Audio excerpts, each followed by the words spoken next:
What's up and welcome to K Plus Gaming Corner, and in this video we're looking at my Outriders, Trickster, Ugaki Otara set and how, with this, you'll be out-damaging your teammates in groups and flying through trials and expeditions when playing solo.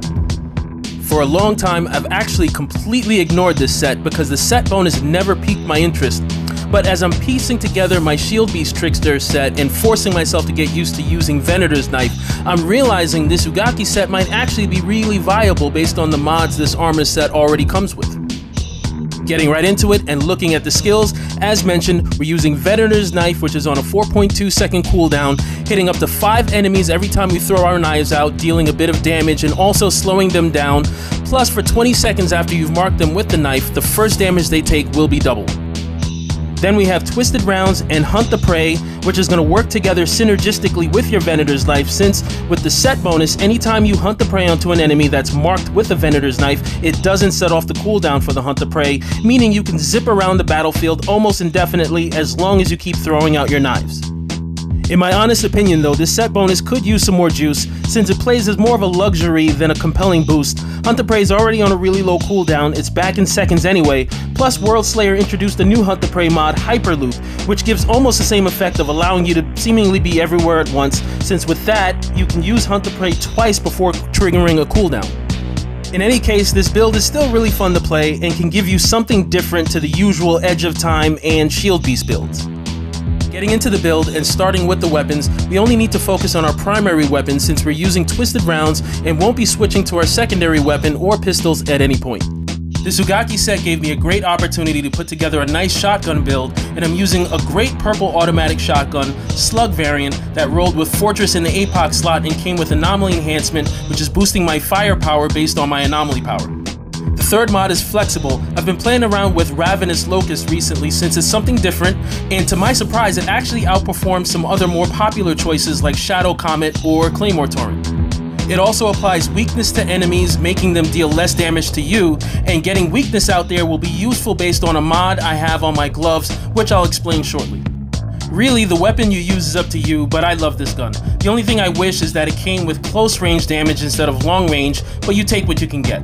If you wanted to use something like a light machine gun or assault rifle, that's cool too. You just have to switch your class tree around, but we'll get to that later. But this shotgun works great for me, so I'm sticking with it. For our gear, we're using the Ugaki Otara's Cowl, which comes with instant reload, fully replenishing your Twisted Rounds every time you hop around, so you're never running out of ammo. And this rolled with Anomaly Echo, which is boosting both our firepower and anomaly power every time we use a skill. And then I threw on Sharpening, which is increasing the damage that your Venator's Knives are doing. This spot is optional though, so feel free to swap this for anything else you may prefer. You can let me know in the comments section if there's a mod you feel may work better here. For the chest, we have the Ugaki Otara's Talisman and the mod Sniper Blades, increasing your knives range by 50%, and then I included Anomaly Cut, which is another way for your Venator's Knives to do more anomaly damage, and then this rolled with Skull Piercer, which increases the critical damage your Twisted Rounds are doing with every critical shot you land, as long as Twisted Round stays active and can boost up to 20%. We're using the Ugaki Waist Cloth, which has a key mod for this build in Boomerang Blades, which will cause your Venator's Knife to repeat its path after its initial strike, which greatly increases the effect of the knives, as well as the Anomaly Cut mod that I mentioned on the chest piece, since both are now striking your targets twice.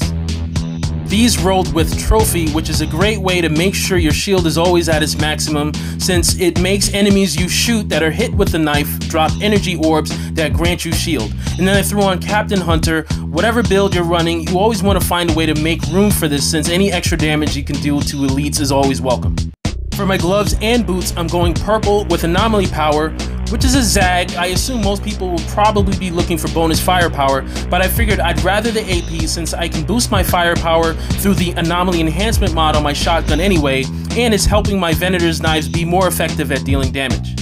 I also have close range damage and cooldown reduction on my purple pieces, and the gloves came with Power Assimilation, which is increasing my anomaly power based on the number of elites present on the battlefield. These also came with Trample the Weak, which allows us to deal 12% more damage to enemies afflicted by weakness, which, as I mentioned before, we're applying with our gun through the Ravenous Locust mod. I included Cut Them Deep, which is a great debuff since now any elites hit with Venator's Knife will take 30% more damage.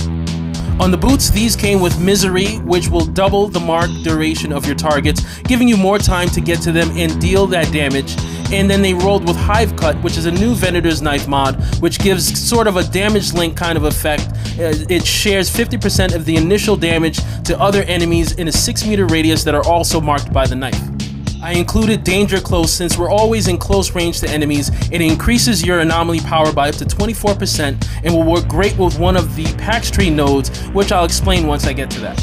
For the class tree, we're venturing both into the top and bottom. Some key nodes we want to hit are Shotgun Master for an extra 15% increase in shotgun damage, Disruptive Firepower, which increases our weapon damage every time we're throwing our knives by 35%, Outrider Executioner for another 35% increase in weapon damage every time we hunt the prey, Counter Shield for a 50% increase in anomaly power when we're using our Venator's Knife, and Combat Shield's Timeline for an additional 50% increase in anomaly power when we hunt the prey.